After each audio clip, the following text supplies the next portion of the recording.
My depressed sister faked her own death and moved to Sweden to live in a cabin in the woods that she built herself. I desperately want to get her back. My sister spent the majority of her life depressed. Neither my parents nor I know what it stemmed from, but we do have suspicions that it was from the bullying she went through in school, and the fact that our uncle was convicted for roping her probably didn't help either. I remember she started hurting herself as early as 12 years old, and I desperately tried to get her help. I felt like I had failed at the time as an older brother, as no amount of talking to her one-on-one or therapy or counseling seemed to do anything to help her. One thing about my sister is that she loved nature and absolutely despised the prospect of growing up in a busy city while working a regular job. I remember the only time she seemed to be happy is when she would sometimes go on tangents about living in the wild, surrounded by animals and bird chirps in the mornings. I remember I suggested to my parents that perhaps we could move out of downtown New York, which is where we were living at the time, and maybe go to a more natural area in order to help my sister. They shut me down, saying they both had great jobs here and there was no way they were willing to give that up. They were convinced that my sister would grow out of her depression, but she never did. She actually only got worse. By the time she was 16 she was very depressed, routinely talking about not seeing a point in life and hating the monotony of day-to-day life in the city. I asked her if she wanted to travel with me. I was 19 at the time and was saving up money for an apartment of my own, but I figured I could set some money aside to make my sister happy. We ended up vacationing in Sweden, and for the 1 week that her and I were there, I had never seen her so happy. She literally smiled. That may not seem like a lot, but my sister never smiled, so this was a big deal.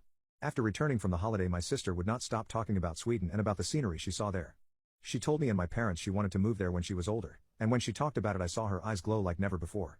Sadly, my parents shut her down, saying she's only a 16-year-old and that life can't just be lived self-sufficiently in some remote part of Sweden, which is what my sister wanted. My sister fell deeper into her depression, which lasted over 2 years.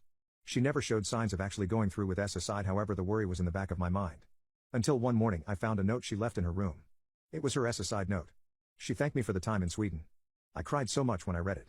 She said she had thrown herself into the sea, because if she couldn't live surrounded by nature, she could at least die surrounded by it.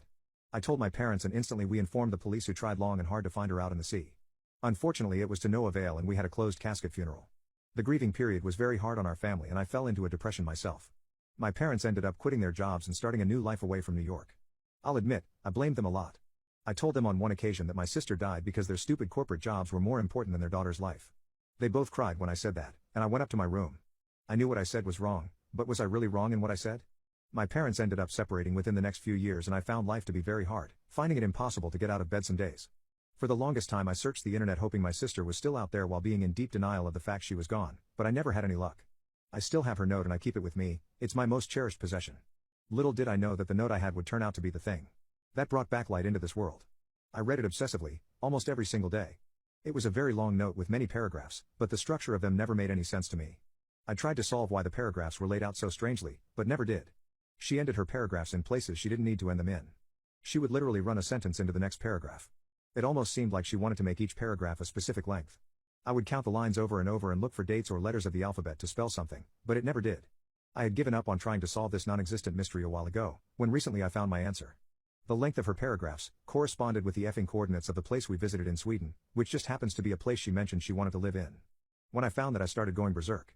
I also found that if you put the second last letter of every line, with every last letter of every third line, she spells out a sentence about her building a cabin there for herself, but the words are jumbled up. I now know where she is. I have booked a plane ticket to go see her. I hope for the love of God this is real and I'm not crazy. I haven't told my parents yet in case I'm wrong and the false hope I gave them crushes them.